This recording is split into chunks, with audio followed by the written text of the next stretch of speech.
शोर बहुत है, शराबा बहुत है, रहस्य बहुत है। सब लोग सोचते हैं कि क्या करना चाहते हैं मोदी जी, और बाद में पता चला कि मोदी जी ने अपने सीने से जो 3 पत्ते लगा रखे थे वो वास्तव में 3 जोकर निकले। कि मीडिया जो बड़ा शेर बना घूमता था अमेरिका में, पूरी दुनिया में, उसको जो है मोदी जी के घर के बाहर उनकी जो वैन थी उससे उतरने नहीं दिया गया। पाकिस्तान से अगर हमें तुलना करनी है तो ये तो ऐसी है जैसे मैं अपनी तुलना जो अपने ड्राइवर से करने लगूँ, घर के बाहर जो पंचर लगाता उससे तुलना करने लगूँ। तुलना हमेशा बड़े आदमी से करनी चाहिए। की बात नहीं है, ये राजनाथ सिंह को बताया जा रहा है कि तेरी हैसियत जो है दरबान की है, दरबान की तरह उसे खड़ा किया गया। अभी लोग क्यों कहते हैं कि आएगा तो मोदी ही? देखिए, ये कहना एक जबान पे कई बार चीज चढ़ जाती है। अच्छा, तो जवान पे एक आदमी था, वो जो भी चीज़ खाता था कहता मज़ा आ रहा है, मज़ा आ रहा है, मज़ा आ रहा है, ठीक है ना। तो उसको एक तकिया कलाम हो जाता है। तो एक बार किसी ने उसको वो खिला दिया गाय का गोबर, तब भी बोला मज़ा आ रहा है। मोदी जी को इतनी इज्जत मिलती है, आपको क्या दिक्कत आती है? हमें कोई दिक्कत नहीं आती, हमें तो बड़ा अच्छा लगता है। अच्छा। हमें अच्छा लगता है कि ये देश को मूर्ख बनाने के लिए अकल की भी जरूरत नहीं है अब। नमस्कार, हिंद वॉइस में आपका स्वागत है। मैं हूं इकराम, हमारे साथ मौजूद हैं एडवोकेट इंद्र कुमार जी। नमस्कार, बहुत बहुत स्वागत है सर जी। सर, आपसे पूछना चाहूँगा, पार्लियामेंट का सत्र बुलाया विशेष 18 से शायद 21 तक चलेगा, तो इसमें कौन कौन से मुद्दे आपको लगता है जो उठाए जा सकते हैं और भारतीय जनता पार्टी किस चीज़ को लेकर ये बुला रही है, क्या कुछ कर सकती है सर? क्योंकि एक सस्पेंस बना हुआ है। गालिब का एक शेर है जी कि बहुत शोर सुनते थे पहलू में जिगर का, जी, बहुत शोर सुनते थे पहलू में जिगर का, चीर के देखा तो कतराए खून न निकला।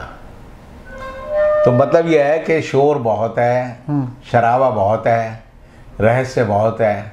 सब लोग सोचते हैं कि क्या करना चाहते हैं मोदी जी, और बाद में पता चला कि मोदी जी ने अपने सीने से जो 3 पत्ते लगा रखे थे वो वास्तव में 3 जोकर निकले। जी, और मैं ये भी कह सकता हूँ दूसरे शब्दों में आम आदमी के लिए कि खोदा पहाड़ निकली चुईया, और वो भी मरी हुई। अच्छा, तो मोदी जी ने, आप देखिए क्या ज़रूरत थी 2 तारीख को अनाउंस किया कि संसद का विशेष सत्र बुलाया जाएगा। 18 तारीख से 23 तारीख तक 5 दिन बैठक चलेगी, और उसका एजेंडा किसी को नहीं बताया। ये संसद की अवमानना है, संसद सदस्यों की अवमानना है, और संसदीय जो परंपराएं हैं उनकी अवमानना है। अच्छा, कि कोई सरकार कहे कि सम्मेलन होगा और सम्मेलन का एजेंडा क्या होगा वो नहीं बताएंगे। इंदिरा गांधी के समय में भी स्पेशल सेशन हुआ। हमने देखा कि आज़ादी के जब 50 साल हुए तो आई के गुजराल ने, सरकार ने 3 दिन का स्पेशल सेशन बुलाया। जी जी, मोदी सरकार ने भी जब जीएसटी अपना कानून लागू किया तो उसे बताया कि आज़ादी के बाद ये दूसरा स्वतंत्रता का अवसर है, और तब भी उन्होंने स्पेशल सेशन बुलाया। जी, तो स्पेशल सेशन बुलाने में कोई गलती नहीं है। स्पेशल सेशन को इस तरह दबा छिपा कर, जैसे कोई रहस्यमयी चीज़ होने वाली हो, जैसे पोखरण में विस्फोट करना है हमें, परमाणु विस्फोट, वैसी जो इन्होंने एक उसको एक चादर ओढ़कर छुपा कर रखने की बात की। और उसके बाद अब पता चलता है कि ये हम इसलिए बुला रहे हैं क्योंकि 18 सितंबर 1947 को देश की संविधान सभा बैठी थी। अच्छा, तो हम संविधान का बड़ा आदर करते हैं, हमारी संविधान में बड़ी आस्था है। मैं देखता हूँ कि धर्म ग्रंथों को लेकर बहुत सारे जो धार्मिक लोग होते हैं उनकी ऐसी ही आस्था होती है। जैसे वो प्रकाश पर्व मनाते हैं हमारे बहुत सारे जो सिख धर्म के लोग हैं, वो कहेंगे गुरु का दिन है, आज ये विशेष काम हुआ तो उसको मनाते हैं। इसी तरह हर जगह, हर इस्लाम में या बाइबल में इस तरह के उदाहरण आते हैं कि होली बुक्स आई तो हमने उसको जो है किस तरह आदर दिया। संविधान को आदर देने के लिए अगर मोदी जी को विशेष सत्र बुलाना था, 75वें साल को पूरा करना था, तो वो 2 दिन थे। या तो वो 2 दिन था 15 अगस्त, वो तो मनाते ही हम लोग, लाल किले पे खड़े होकर मोदी जी भाषण भी दिए, या वो दिन होता है 26 जनवरी जब संविधान लागू हुआ। संविधान सभा किस दिन बैठी, इस बात को लेकर इतना बतंगड़, इतना जो है रहस्य, इतना जो है सस्पेंस बनाने की ऐसी बात है कि अगर ये फीचर फिल्म कहें या जो हम बॉलीवुड की फिल्म कहते हैं, तो मैं कह सकता हूँ ये फिल्म जो है पहले दिन ही जो है पर्दे पर औंधी गिर जाएगी। और इस फिल्म का मतलब हुआ कि मोदी जी चाहते कुछ और थे, लेकिन वो कहीं घबरा गए हैं। मेरा भी यही सवाल था कि कहीं ऐसे तो नहीं कुछ और था और अब कुछ और पेश कर दिया गया। मोदी जी को बड़ी उम्मीद थी कि G20 होगा तो दुनिया में मैं विश्व गुरु बन जाऊंगा। अच्छा। मोदी जी के एक दो लोगों ने मुझे कहा कि मोदी जी को अनाउंस होने वाला है कि वर्ल्ड विश्व गुरु तो बने, सारे नेता उनके पीछे पीछे चल रहे थे सर। पीछे चल रहे थे। कैसी बात करते हैं आप समझिए, अगर बारात निकालनी हो, जुलूस निकालनी हो तो दूल्हे के पीछे भी सारे लगते हैं। अच्छा। तो दूल्हा किसी का बाप नहीं हो जाता। अगर आप अपने घर में किसी को खाना बुला रहे हैं, मेजबान हैं, तो मेजबान के पीछे मेहमान को चलने में कोई बुराई नहीं है, क्योंकि वो तो आए ही खाना खाने हैं। अच्छा। तो मंदिर में, गुरुद्वारे में जो लंगर बांटते हैं वो आगे चलते हैं, लंगर आगे चलता है, बाकी लोग पीछे चलते हैं। आगे पीछे की बात नहीं है। सवाल ये है कि उनके चेहरे पे, बेचारे एक भी आदमी के चेहरे पे आपने हंसी देखी? एक भी आदमी को खुश देखा? जो बाइडेन जो दुनिया का सबसे ताकतवर आदमी है, उस तक को मोदी जी ने प्रेस कॉन्फ्रेंस नहीं करने दी, उसको बोलने नहीं दिया। और अमेरिकी मीडिया जो बड़ा शेर बना घूमता था अमेरिका में, पूरी दुनिया में, उसको जो है मोदी जी के घर के बाहर उनकी जो वैन थी उससे उतरने नहीं दिया गया। चारों तरफ जो है AK-47 और जो दूसरी हथियार हैं उन्हें लेके जो है सिक्योरिटी फोर्सेस वाले तो उन्होंने मोदी जी से सवाल करे थे ना अपने देश में, तो मोदी जी ने यहाँ नहीं करने दिए, या हमारी बारी। ये प्रेस का काम क्या है? धोबी का काम क्या है? कपड़े धोना। धोबी का काम कपड़े का धोना ही तो है। हाँ। अब धोबी कोई आपके घर खाना थोड़ी बनाएगा, तो प्रेस का काम क्या है? प्रेस आई है तो प्रेस पूछेगी तो सही। अगर गूंगे को प्रेस का वो बना दे, गूंगे, अंधे, बहरे, यही लोग प्रेस मैन बनेंगे, तो आप समझिए दुनिया में प्रेस की क्या हालत होगी। मुझे मीडिया सेंटर तो गए थे, सबसे पूछा वो ठीक, सब बढ़िया, ठीक, उनके सवाल का जवाब नहीं दिया। बेचारी जो चित्रा है, जो कि बेचारी मोदी जी के चरण चाट चाट के जो है उसकी जीभ जो है 4 फीट लंबी हो गई है, उस तक ने कहा मोदी जी आपको बहुत बधाई, आप बताइए कुछ। मोदी जी ने कहा धन्यवाद। तो मोदी जी ने उसे इतना बड़ा धन्यवाद दे दिया जिससे उसका मुंह सूज गया। तो आप देखिए, मोदी जी प्रेस के सवालों का जवाब नहीं, प्रेस से आंख भी नहीं मिलाते, आंख भी नहीं मिलाते मोदी जी। बस सिर्फ एक ही काम करते हैं, मेरी फोटो खींच लो। तो मुझे लगता है मोदी जी के अंदर जो है चार्ली चैपलिन की आत्मा घुस गई है। चार्ली चैपलिन क्या करते थे? फिल्म बनाते थे, लेकिन मूक फिल्में होती थी।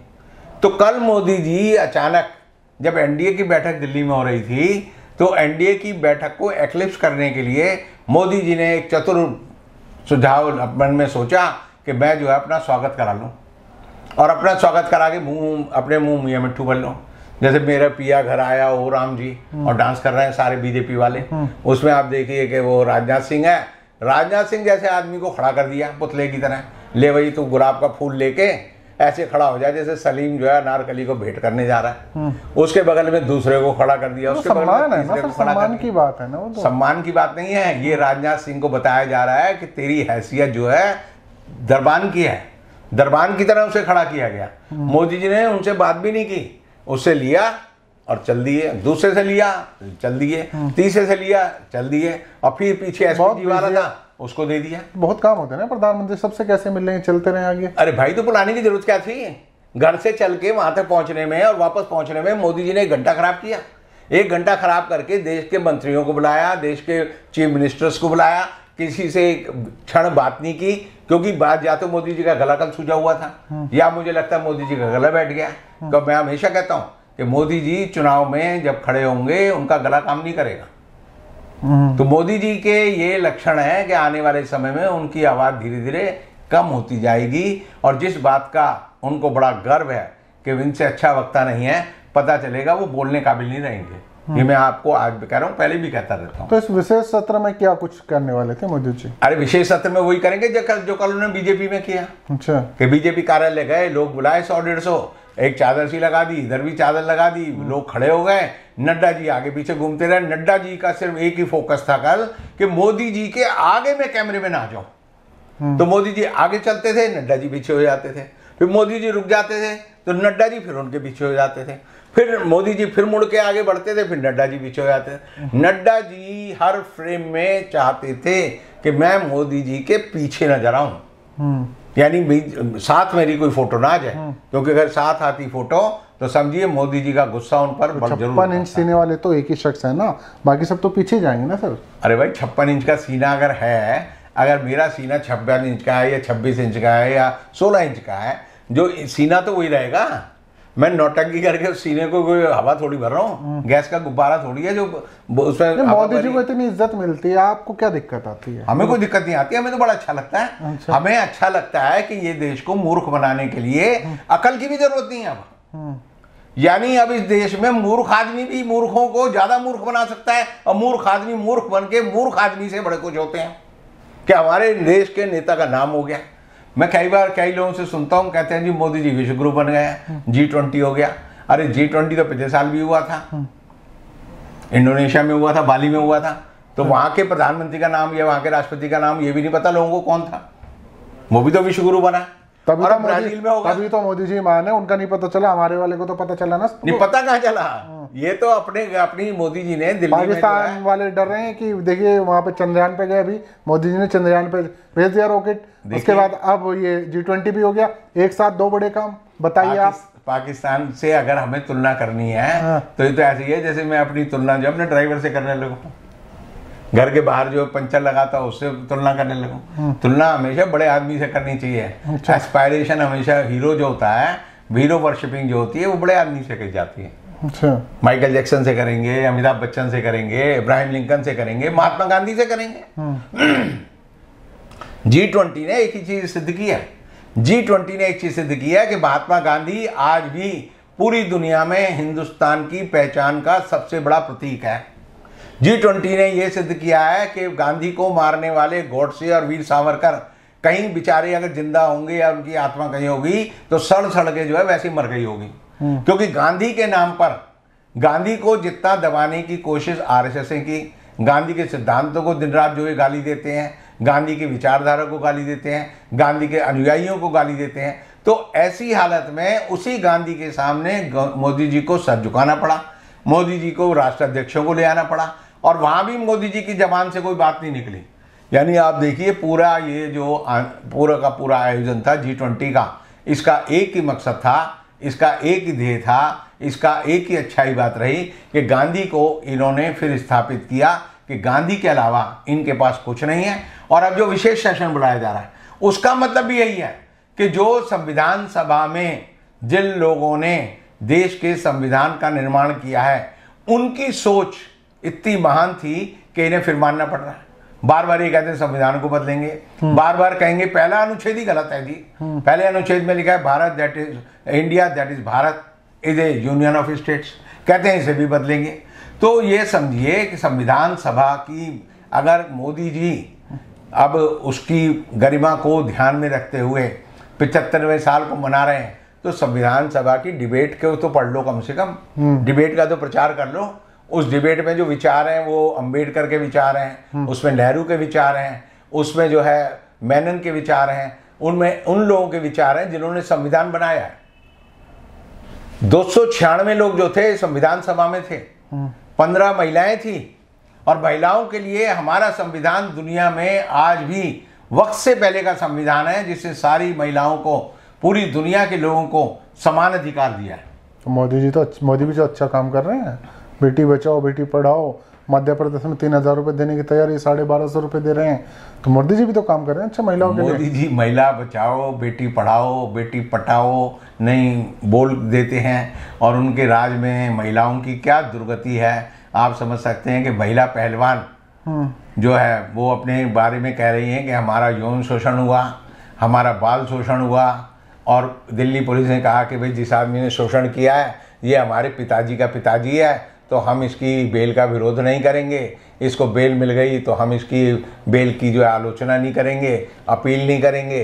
तो आप समझिए बेटी बचाओ बेटी पढ़ाओ की बात कर रहे हैं, तो आप उन्नाव चले जाओ, अलीगढ़ चले जाओ, दिल्ली में भी और दूसरी जगह चले जाओ, पूरे देश में महिलाओं का जो चरित्र और जो उनका शील है वो भंग हो रहा है। पूरा मणिपुर इस बात का उदाहरण है कि पूरे मणिपुर में आप देखेंगे कि महिलाओं को नंगा घुमाया गया, और नंगा घुमाने के बाद जो है उनकी वीडियो बनाई गई, उनके साथ बलात्कार किया गया, उनकी हालत की जो बात हुई उस बलात्कार के ऊपर मोदी जी ने एक शब्द नहीं बोला, दिल्ली के महिला पहलवानों के लिए एक शब्द नहीं बोला, उन्नाव की बेटी के लिए एक शब्द नहीं बोला, अलीगढ़ की बेटी के लिए एक शब्द नहीं बोला। आप एक लंबी फेरियस लेंगे, आज भी हिंदुस्तान में दुनिया में सबसे ज़्यादा बलात्कार होते हैं, और उनमें भी सबसे ज़्यादा बलात्कार जो है वो उत्तर प्रदेश में होते हैं। तो उत्तर प्रदेश में बलात्कार होते हैं, राम की भूमि में बलात्कार होते हैं, योगी जी की भूमि में बलात्कार होते हैं। तो आप ये कहो कि हमने महिलाओं को आगे बढ़ा दिया है, तो ऐसा कहीं नज़र नहीं आता। धरातल पर तो ये बात जो है झूठी लगती है। तो इस सत्र में एक आखिरी सवाल है मेरा, क्या संविधान सभा तो आपने बोल दिया कि उसका दिवस मना रहे हैं, कुछ और भी हो सकता है? लोग बड़ा सस्पेंस में, जैसे मैंने अब शुरू में कहा। सस्पेंस में नहीं, मोदी जी के पास जो है मुझे लगता है कि ये वाला हिस्सा जो है ना कुछ थोड़ा खाली हो गया है। और वो इसलिए खाली हो गए कि अभी उन्हें कुछ पता ही नहीं कौन सा बिल रखना है। पहले लोकसभा अध्यक्ष ने पहले ही कह दिया है कि इस विशेष सत्र में बिल तो पास होंगे लेकिन सवाल नहीं पूछे जाएंगे। अच्छा, सवाल से इस सरकार को क्यों डर लगता है? विपक्ष को बुलाने की जरूरत क्या है? अगर सवाल, विपक्ष का काम तो सवाल ही पूछना हो ना। ये कर सकते हैं मोदी जी। मोदी जी हाँ ये जरूर कह सकते हैं कि ये विशेष सत्र है, इसमें सिर्फ जो है सत्तारूढ़ दल के सदस्य आएंगे, बाकियों को नहीं आने देंगे। ये कर सकते हैं वो, क्योंकि नई चीज करनी है तो कुछ ऐसा ही काम है। मेरे पास एक घटिया सा चुटकुला है। उसके बाद भी लोग क्यों कहते हैं कि आएगा तो मोदी ही? देखिए ये कहना, एक जबान पे कई बार चीज चले जाती है। अच्छा, तो जबान पे एक आदमी था, वो जो भी चीज खाता था कहता मजा आ रहा है, मजा आ रहा है, मजा आ रहा है, ठीक है ना। तो उसका एक तकिया कलाम हो जाता है। तो एक बार किसी ने उसको वो खिला दिया गाय का गोबर, तब भी बोला मजा आ रहा है। तो मजा आना ये दिमाग और इसका संबंध जो है वो उससे नहीं है। ये पावलोव का एक उदाहरण देना चाहूँगा मैं।